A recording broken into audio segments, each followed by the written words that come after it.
क्या आप भी एंजाइटी और डिप्रेशन से जूझ रहे हैं? क्या आपका मन लगातार नकारात्मक विचारों से घिरा रहता है?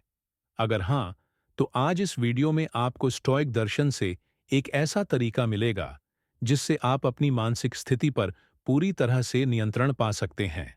स्टोइक दार्शनिकता यह सिखाती है कि हमारी तकलीफें बाहरी परिस्थितियों से नहीं, बल्कि हमारी सोच से आती हैं। जब तक आप अपनी मानसिकता में बदलाव नहीं लाएंगे, तब तक आप बार बार वही दर्द और दुख महसूस करते रहेंगे।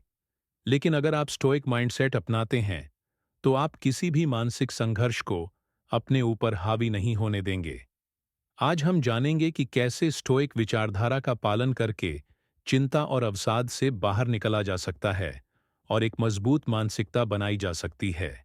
यह वीडियो 2 भागों में है और इस वीडियो का भाग 2 आपको डिस्क्रिप्शन में मिल जाएगा।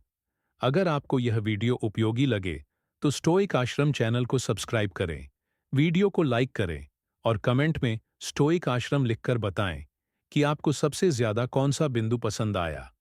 तो चलिए शुरू करते हैं। नंबर 1।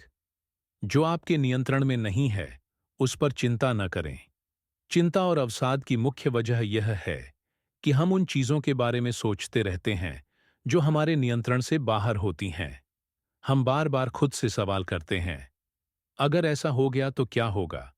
जरेनिया, अगर कुछ बिगड़ गया तो? जरेनिया, अगर लोग मुझे जज करेंगे तो? लेकिन इन सभी सवालों का एक ही जवाब है, यह सब आपके नियंत्रण में नहीं है।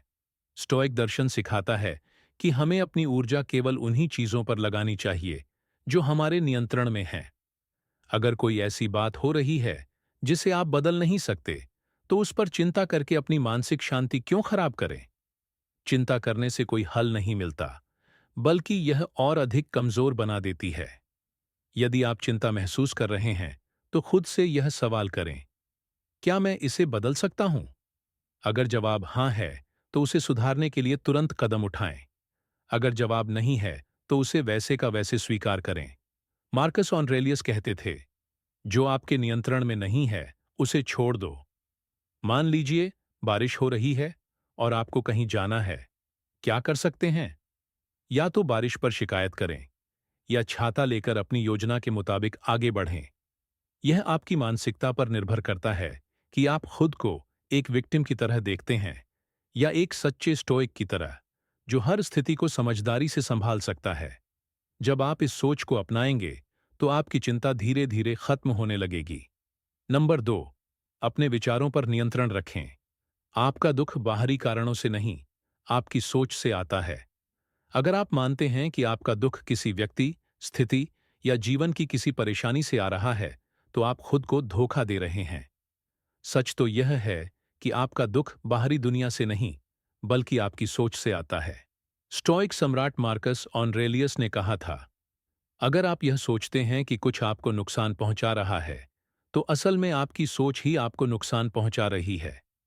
इसका मतलब है कि घटनाएं हमें स्वतः प्रभावित नहीं करतीं, बल्कि हम उनके बारे में क्या सोचते हैं, वही हमें प्रभावित करता है। अपनी सोच को सही दिशा में लगाइए, तभी आपकी जिंदगी पर नियंत्रण आएगा। नंबर 3। डिप्रेशन से बाहर निकलने के लिए एक उद्देश्य खोजें। अगर आप अपनी जिंदगी में खोए हुए महसूस कर रहे हैं, तो इसका एक बड़ा कारण हो सकता है कि आपके पास कोई ठोस उद्देश्य नहीं है।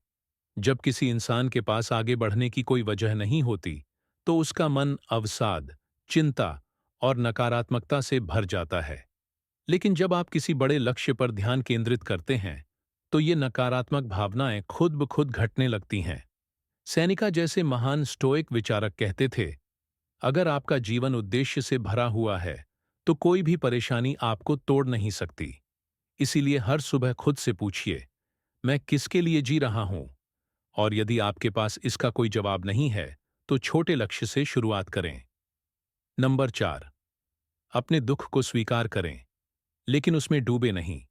अगर आप किसी परेशानी से गुजर रहे हैं, तो पहली गलती यह होगी कि आप उसे पूरी तरह नकार दें या उसमें डूब जाएं। स्टोइक दर्शन सिखाता है कि आपको अपनी भावनाओं को दबाने के बजाय उन्हें समझना और स्वीकार करना चाहिए। हर दुख कुछ सिखाने के लिए आता है। इसे एक सबक की तरह देखें और आगे बढ़ें। नंबर 5। ध्यान और नकारात्मक कल्पना का अभ्यास करें। यदि आप चिंता, अवसाद या मानसिक तनाव से जूझ रहे हैं, तो स्टोइक दर्शन दो शक्तिशाली तकनीकों का पालन करने की सलाह देता है: माइंडफुलनेस और नकारात्मक कल्पना। इन तकनीकों से आप अपनी मानसिक स्थिति को बेहतर बना सकते हैं। जब आप सोचते हैं, इससे भी बुरा क्या हो सकता था, सबसे पहले तो आपको यह एहसास होता है कि वर्तमान स्थिति उतनी खराब नहीं है। नंबर 6, अपने शरीर को मजबूत बनाएं। मानसिक और शारीरिक ताकत का गहरा संबंध होता है। जब आपका शरीर स्वस्थ होता है, तो आपका मन भी मजबूत रहता है। शारीरिक शक्ति मानसिक मजबूती को बढ़ाती है। नंबर 7, बाहरी स्वीकृति के पीछे न भागें। अगर आप दूसरों की राय पर अपनी वैल्यू तय करते हैं, तो आप मानसिक रूप से कमजोर होते हैं। स्टोइक दर्शन हमें सिखाता है कि हमारी असली वैल्यू किसी और की स्वीकृति पर निर्भर नहीं होनी चाहिए। दूसरों की राय से खुद को मुक्त रखकर आप मानसिक शांति पा सकते हैं। नंबर 8, अतीत पर पछतावा मत करें और भविष्य पर जरूरत से ज्यादा चिंता न करें। आप जो खो चुके हैं, वह आपके हाथ में नहीं है, और जो आने वाला है, वह भी आपकी पूरी शक्ति में नहीं है। स्टोइक दर्शन हमें सिखाता है कि हमें केवल वर्तमान पर ध्यान केंद्रित करना चाहिए। नंबर 9, ध्यान रखें कि आपका ध्यान कहाँ जा रहा है। आपका दिमाग एक बगीचे की तरह है। अगर आप अच्छे विचारों को इसमें बोएंगे, तो यह सुंदर बनेगा।